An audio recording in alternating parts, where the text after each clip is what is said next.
L'enjeu, c'est bien sûr de permettre la reprise de l'activité en permettant aux usagers de voyager en toute sécurité. Donc ça veut dire travailler pour bien appliquer les gestes barrières.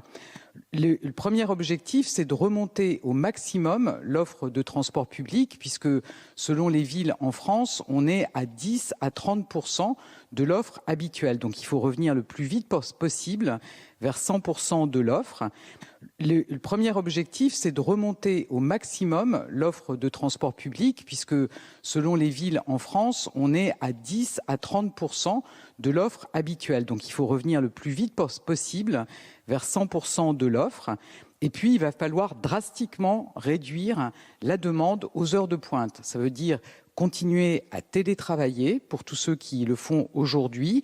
Ça veut dire aussi étaler les horaires dans les entreprises et puis réserver les transports en commun à ceux qui doivent notamment aller travailler, en tout cas aux heures de pointe.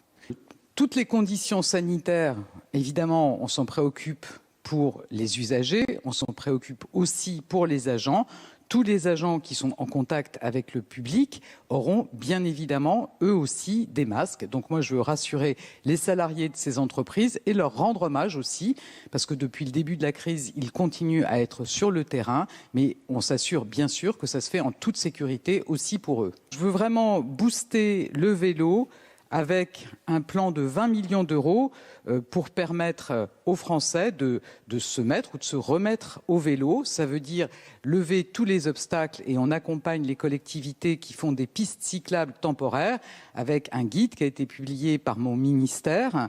On va aussi lever toutes les demandes d'autorisation préalable pour que ce soit facile pour les collectivités. Il faut baisser la demande aux heures de pointe. Il faut aussi offrir des solutions alternatives à la voiture. Le covoiturage en fait partie. Il est autorisé avec le conducteur devant et un passager derrière.